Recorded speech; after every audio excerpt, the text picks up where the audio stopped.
प्रधानमंत्री ने बनाया है और इसके पहले लिखा बना है, इसमें ऐसी कौन सी धारा आईपीसी में लिखी है जो तुम पंजीबद्ध कर सकते हो? और छोड़ दो आईपीसी की, जितने सेक्शन जितने भी संविधान तुमने बनाया है इस संविधान में यह धारा लिखी है। अब अगर किसी संविधान में वह धारा लिखी है तो तू अपराध पंजीबद्ध कर लिया, चलो ठीक है। अपराध पंजीबद्ध करने के बाद विवेचना करने का अधिकार है, विवेचना पुलिस ने कर दिया। जो बयान दे रहा है फरियादी, ऐसे बयान को तुम नहीं लिखते हो, तुम मनमानी बयान लिखते हो। इसलिए लिखते हो कि तुम किसी जाति वर्ग विशेष के बीच में भारत देश में विग्रह पैदा करना चाहते हो। जब से तुम्हारी सरकार आई है तब से ऐसा प्रतीत होता है कि ब्राह्मण इस समाज का व्यक्ति ही नहीं है। हम तो आए दिन देखते हैं, इतना फेसबुक इस समय तेज है, हर व्यक्ति को समाचार मिल जाता है। अगर कोई ब्राह्मण को गाली दे दे तो कोई सुनने वाला नहीं है, ब्राह्मण को मार दे तो कोई सुनने वाला नहीं है। अगर किसी छोटे कौम को दाग दिया, मार दिया तो फट से SC/ST लागू हो गया। अरे तुम ये बताओ, अभी तुम्हारा प्रधानमंत्री समान नागरिकता कानून ले आ रहा है, कैसे तुम समान नागरिकता कानून ले आओगे और कैसे समान नागरिकता कानून का पालन करोगे? अगर हमने गाली दिया तो हमारे ऊपर 294, SC/ST ने भी गाली दिया 294, पर हमारे ऊपर SC/ST साथ में कैसे लग जाती है भाई? तब समान नागरिकता अगर चाहते हो तब समाज में समान ही व्यवहार करना पड़ेगा। तुमको आईपीसी की तमाम धाराएं समाप्त करनी पड़ेगी जो जातिगत हैं। अब चलिए, अब आगे चलते हैं इसके कृत्य पर। तो वाद्य में मान लेते हैं हम ऐसा अपराध उसने किया। जो कानून इस समय है, प्रत्येक न्यायालयों में आदेश होते हैं कि पिता के जीवन काल में उसकी प्रॉपर्टी में उसके पुत्र दावा नहीं कर सकते। हम लोग डेली दावा करते हैं और यही तुम्हारी अदालत डेली खारिज करती है। पिता दारू भी पीता है और पिता वैश्यागिरी भी करता है, तब भी पुत्र संरक्षण चाहता है कि हमारा पिता दारूखोर है तो हमारी जमीन न बेचे। तो जब हम दावा करते हैं तो ये न्यायालय खारिज कर देती है। तब तुम्हारा कानून कहाँ गया था? तब तो ऑर्डर करते हो कि पिता के जीवन काल में पुत्र का कोई अधिकार नहीं है। चलो मान लेते हैं। तब ये जो जमीन है जिस पर घर बना है, यह जमीन परिवादी आरोपी के पिता और आरोपी के चाचा और आरोपी के दादी के नाम सहस्वत्व में दर्ज है। 3 हिस्सा में दर्ज है, 1/3। अब 1/3 में दर्ज है तो प्रवेश शुक्ला का हिस्सा कहाँ हुआ भाई? और जब प्रवेश शुक्ला का हिस्सा नहीं है तब तुमने कैसे उसके पिता का घर तोड़ दिया? उसकी 80 वर्ष की दादी है तो उसका कैसे घर तोड़ दिया? उसका चाचा जिसका घर में बंटवारा हुआ है उसका कैसे घर तोड़ दिया भाई? कितना बड़ा अत्याचार है कि अपराध करे कोई और दंड भोगे कोई। फिर एक कानून बनाते हो तुम्हें बनाते हो कि जिस प्रकार से पुत्र का अधिकार प्रॉपर्टी में है उस प्रकार पुत्री का भी है। चलो, तो प्रवेश के सिस्टर भी है, तो प्रवेश के सिस्टर का भी तुम घर गिरा रहे हो। छोटे छोटे बच्चे हैं उनका भी घर गिरा रहे हो। फिर सबसे शर्मनाक बात यह है कि पुलिस जब आरोपी पकड़ में आ गया, अपने से पकड़ गया, कोई विरोध नहीं किया, कहीं नहीं भागा, सरेंडर हो गया, तो हाँ तुम उसके घर पहुंचे, वो तुमको मिल गया, तब परिवार के अन्य व्यक्तियों को थाने पर ले जाने की क्या आवश्यकता महसूस हुई? अब तेरा मानवाधिकार कहाँ चला गया? अब शिवराज सिंह से मैं पूछता हूँ कि जो उसके परिवार वालों थाने में बैठाए थे उनकी विवेचना में क्या आवश्यकता थी? विवेचना का कानून है, कोई पुलिस किसी भी व्यक्ति को थाने में बुला करके विवेचना नहीं करती। विवेचना के लिए पुलिस को स्थल पर जाना पड़ेगा। तो तुम स्थल पर आते, उसके पिता माता से बयान ले लेते और अपनी विवेचना पूरी कर लेते। तो उनको तुम ले जाकर के कोतवाली में कैसे बैठा लिए? उसकी छोटी सी बच्ची थी जिसकी उम्र 5-6 साल थी, उसको तुम भी कोतवाली में बैठा लिए। यह इतना बड़ा अत्याचार किया है, यह प्रशासन अत्याचार किया है। इस प्रशासन की अत्याचार की हम कितनी भी निंदा करें तो जितना निंदा अगर प्रवेश शुक्ला ने अपराध किया है उसकी निंदा हम करते हैं, उससे निंदा तो हम शिवराज सिंह की होनी चाहिए। पूछिए क्यों? आप कहेंगे कि वो प्रवेश शुक्ला पेशाब कर दिया तो उसकी निंदा कम है, शिवराज सिंह की निंदा ज़्यादा है। मैं आपको बताना चाहता हूँ, गाय बैल हरहा होते हैं, गाय बैल घर से छूटते हैं, हरहाई करते हैं, पर हाथी हरहा होते नहीं देखते होंगे। अरे शिवराज, तुम हाथी हो, तुम इस देश के प्रधानमंत्री मुख्यमंत्री हो और तुम हरहाई करोगे, तुम अत्याचार करोगे तो जनता कैसे बचेगी? जनता ने तेरे को वोट दिया है और जिसने तुमको वोट दिया है उसी को तुम घर से बाहर निकाल रहे हो, उसी के बच्चों को तुम कोतवाली में बैठा रहे हो।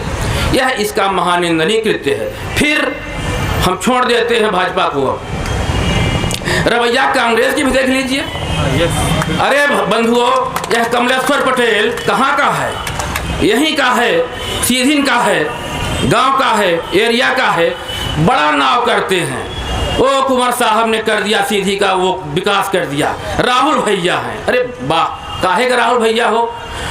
राहुल भैया ने स्पष्ट स्टेटमेंट दिया कि ये सरकार कहती है कि मैंने आरोपी का घर गिरा दिया, परंतु हमारे साथी विक्रम कहते हैं कि एक और छोड़ दिया, एक और सारी गिरा दिया है, पूरा घर छोड़ दिया है। मैं भाजपा को तब कहता हूं जब पूरा घर गिरा दे। अरे वाह, शर्म नहीं आई?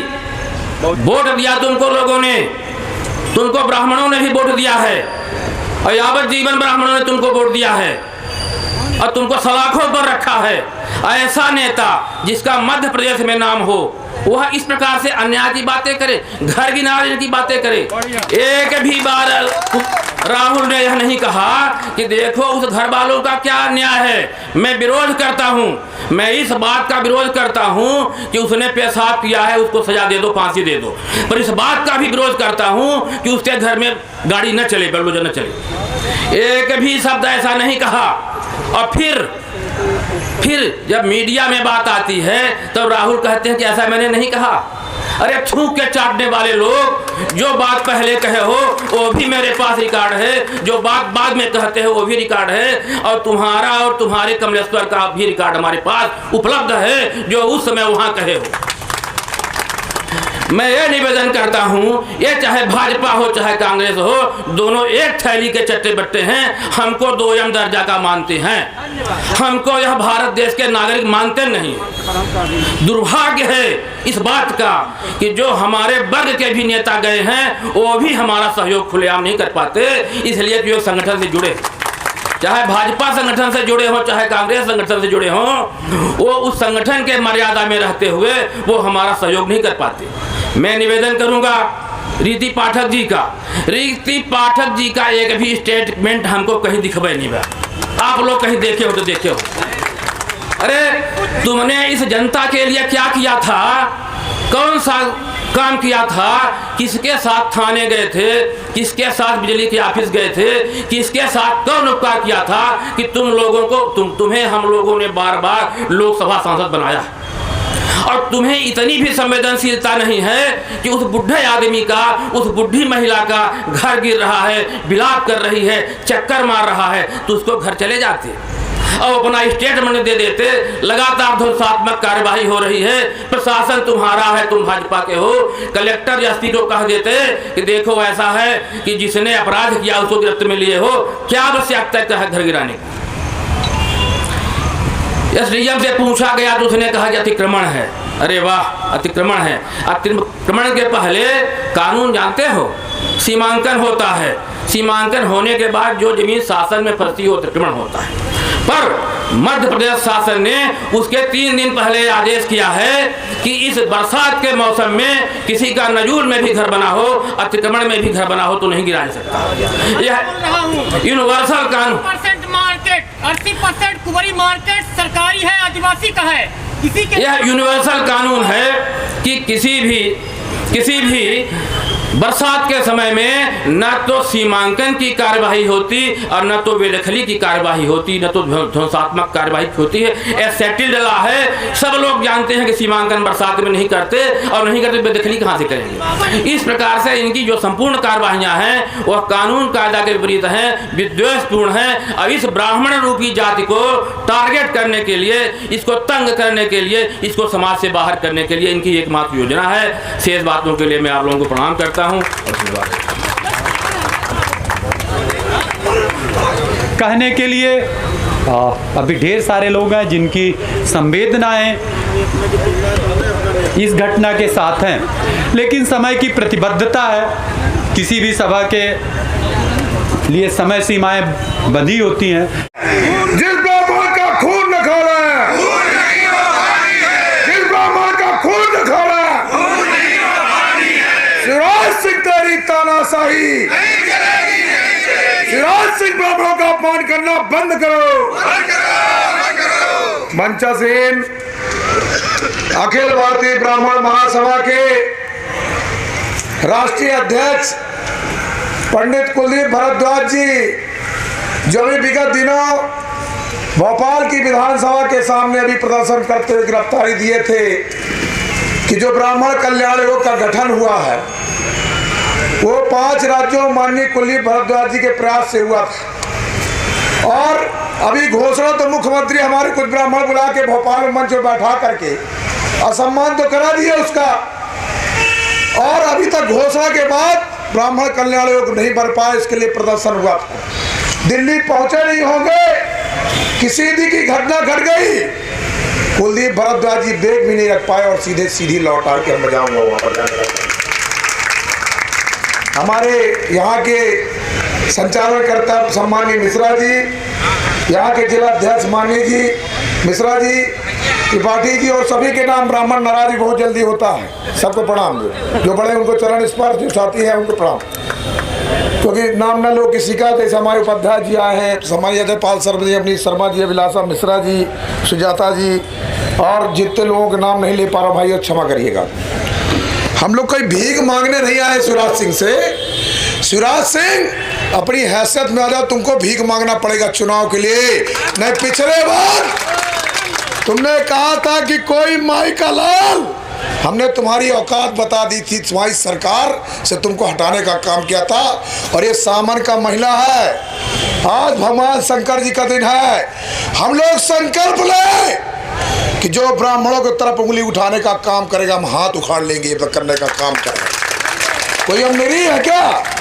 प्रवेश शुक्ला ने गलती की, हम लोग कहते फांसी की सजा दे दो, लेकिन उसकी माँ ने क्या गलती की थी, उसके पिताजी ने क्या गलती की थी, उसके दादी ने क्या गलती की कि बुलडोजर चढ़वा दिया। और वही तुम्हारे पार्टी का एक मंत्री था, क्या नाम रहा उसका, अरे 377 फंसे जो राघव जी वित्त मंत्री, तो उसके यहाँ बुलडोजर क्यों नहीं चला था? इसलिए कि तुम्हारी पार्टी का था, भारतीय जनता पार्टी का, और बिरादरी का आदमी था। ब्राह्मण को आप दुश्मन बनाते हो। हिंदुस्तान की आजादी की गोली किसने चलाने का काम किया बताओ आप? मंगल पांडे ने, ब्राह्मण ने चलाने का काम किया था। हिंदुस्तान के अंदर पहली महिला का नाम बताओ जो आजादी के आंदोलन में तलवार उठाने का काम की थी, किसने महिला ने काम किया था? हिंदुस्तान के अंदर बाजीराव पेशवा से ज्यादा कोई युद्ध लड़ा है? हमसे बड़ा कोई युद्ध है?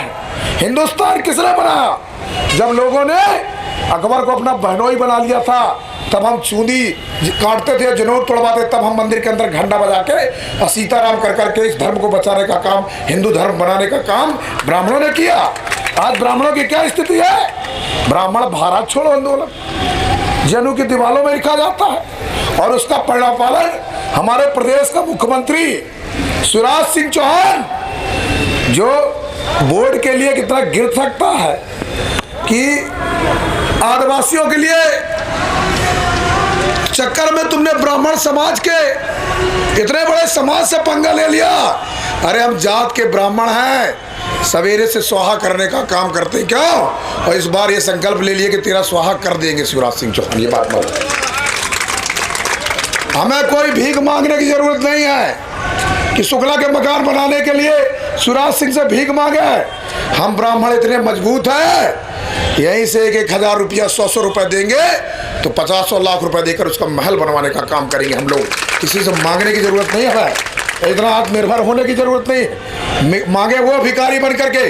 और बाहर शुक्ला जी बहुत अच्छे वकील साहब ने बोला कि कांग्रेस क्या कर रही है, कांग्रेस रजाई ओढ़ के सो रही है, देख रही है कि भारतीय जनता पार्टी के खिलाफ में जनमत बन रहा है तो हम मकान गिरा दो।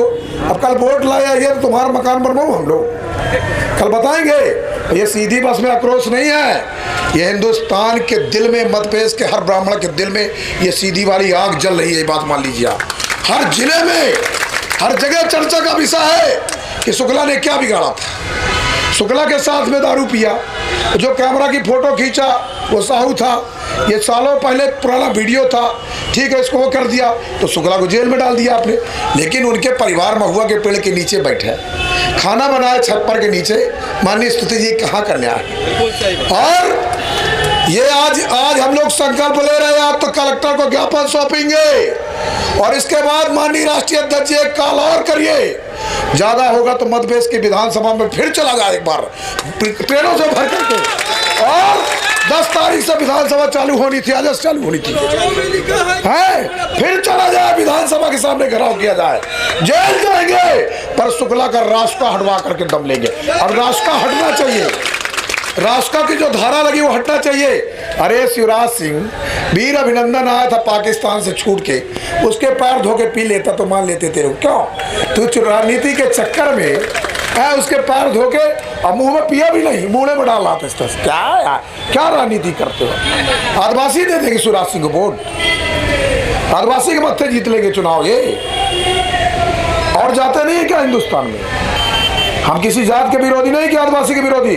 शहडोल में प्रधानमंत्री आया तो आदिवासी के मत्थे जीत लोगे आप, आदिवासी के मत्थे ना जीत पाओगे, आदिवासी के मत्थे नहीं जीत पाओगे जब तक विंध्य प्रदेश में ब्राह्मण, मध्य प्रदेश में ब्राह्मण खड़ा नहीं होगा। और खास तौर से ब्राह्मण भाइयों आपसे हाथ जोड़ के निवेदन है कि भारतीय जनता पार्टी की सरकार जो है, चाहे दिल्ली में हो चाहे प्रदेश में, इतना अपमान ब्राह्मणों को करती है और उसके बाद भी इसके पीछे घूमते हो आप लोग। एक बार अपनी ताकत तो बताओ, क्या यहाँ का सांसद ब्राह्मण नहीं है क्या? तो क्या नहीं बोली? पार्टी के बोर्ड बस चाहिए ब्राह्मणों के, यहाँ का विधायक ब्राह्मण नहीं है क्या? पर विधायक तो बोला तो उसको दबा दिए कि उसका प्रतिनिधि रहा। क्यों? क्या यहाँ पे और मंत्री नहीं है क्या? ब्राह्मण नहीं है यहाँ पे लोग? पर क्यों नहीं बोले? राजेंद्र शुक्ला रीवा में नहीं बैठते क्या? पूरे प्रदेश में नरोत्तम मिश्रा गृह मंत्री नहीं है, विधानसभा का अध्यक्ष ब्राह्मण नहीं है, क्यों नहीं बोलते लोग? इसलिए कि ब्राह्मणों के वोट बस के लिए पैदा होते हमारे समाज के लोग। ऐसे लोगों को चुनना बंद कर दीजिए जो समाज के हित में खड़ा ना हो। आप देख लो हर समाज की एकता को, राकेश जी वो दिलवा के जाइए। हम किसी जातवाद की बात नहीं करते, ये सर्व समाज की बात करते, सवर्णों की बात भी करते। हम यहाँ ठाकुर भी आए, वैश्य भी आए, सब जगह के लोग आए, सब लोगों का साथ चाहिए। और सब लोग के साथ अगर नहीं सुधरोगे तो आप देख लेना, एक आदिवासी के लिए पैर धोने के लिए बाहर कहाँ का नियम है, मतलब एक का मकान तोड़ो और उसको जेल भेज दो और एक को सामने वाले को 5 लाख रुपया 7 लाख रुपया दे दो। कहाँ का न्याय है? कौन सी तुम भारत माता बन गए? अरे शिवराज सिंह चौहान 4 लाख करोड़ का घोटाला तूने व्यापम में किया था। जो लड़का 80 नंबर पाता था गरीब का, उसका सुन हटा करके, और पूंजीपति का लड़का जो 8 नंबर पाता था उसका सुन रख करके 25 लाख रुपए दे करके उसको यहाँ पर डॉक्टर इंजीनियर बनाता था, इंजीनियर और डॉक्टर बनाता था। और यहाँ गरीब का लड़का आत्महत्या करता था व्यापम घोटाले में। तब इनको जेल नहीं होना चाहिए, इनके साथ वो नहीं होना चाहिए। इसलिए साथियों, हमारे बीच में अखिल भारतीय ब्राह्मण महासभा ने ललकारा और कल हम पूरे रीवा में, सतना में, सीधी में, शहडोल में, कटनी में, पूरे मध्य प्रदेश में एक साथ अखिल भारतीय ब्राह्मण महासभा ज्ञापन देगी कि शुक्ला के ऊपर लगाया गया रास्ता हटाया तत्काल भाव से। और आप लोगों से अनुरोध है, खासतौर से सीधी भाषियों से, हम लोग से भी जो सहयोग बनेगा, एक QR कोड जारी करिए, जिससे सहयोग बनेगा सब करेंगे। उसका मकान हम इस मध्य प्रदेश की सरकार के पैसे से नहीं बनने देंगे, उसका मकान ब्राह्मणों के खून पसीने के पैसे से बनवाने का काम करेंगे। और एक लकड़ी को सब तोड़ डालते हैं, पर गट्ठा मिल जाए तो 10 लोग मिलकर भी नहीं तोड़ पाते। समाज की एकता बनाने का काम करिए। समाज का व्यक्ति कहीं भी संघर्ष करता हो उसके साथ खड़े होने का सवाल करिए। उस समय देखिए कि समाज का आदमी कहाँ लड़ रहा है, वो कमज़ोर न पड़ने पाए। आज ये स्थिति बन गई है कि वो शुक्ला कमज़ोर हो गया। अगर वही थाने में हजारों की तादाद में खड़े हो जाते आप लोग तो शिवराज सिंह की तार नहीं थी कि मुकदमा दर्ज होता था और उसके घर में बुलडोजर चल जाता। लेकिन हम आप लोग और जा करके वीडियो बना करके और उसके साथ सेल्फी ले रहे थे कि मकान टूट रहा है। क्या ज़माना आ गया बताइए, है? और क्या करता शासन प्रशासन और क्या कहता है निकम्मे नेता लोग। अब ये संकल्प कर लीजिए कि कोई भी मंत्री सीधी में घुसने पाएगा, उसको ब्राह्मण समाज काले झंडे दिखाए, नहीं शुक्ला का रास्ता वापस हो। रास्ता उसका वापस कराना है। पेशाब करने की हिंदुस्तान में कोई धारा नहीं। हिंदुस्तान में पेशाब करने का कभी कोई मुकदमा नहीं है। और फिर ये दारूखोर थे, एक वीडियो बना रहा था, एक वो बेचारा खुद कह रहा कि मेरा गुरु जेल के अंदर है, शाम की व्यवस्था कहाँ होगी मेरी, क्यों? वो रो रहा बेचारा। हाँ, देखा वीडियो उसकी वेदना शिवराज सिंह को समझ में नहीं आ रही, आदिवासी की। वो रो रहा है कि गुरु मेरे अंदर में शाम के कहाँ से ले पाऊंगा बताइए आप। ये स्थिति निर्मित है बताइए आप। और एक तरफ ये जेल डालने का काम कर रहा था चुनाव चक्कर में। इसलिए ये खामोश मिजाजी तुम्हें जीने नहीं देगी।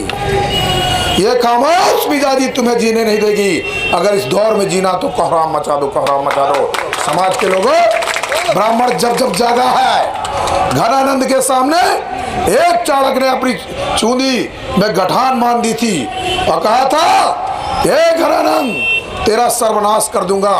और हिंदुस्तान की तस्वीर, अगर हिंदुस्तान को अखंड भारत को खंड खंड भारत को अखंड बनाने का काम किसी समाज ने किया तो ब्राह्मण समाज ने किया है। चाणक्य ने सारे समाज को जोड़ करके अखंड हिंदुस्तान बनाया था। हम लोग अखंड हिंदुस्तान बनाने वाली जात है, कोई हम खंड खंड करने वाले नहीं।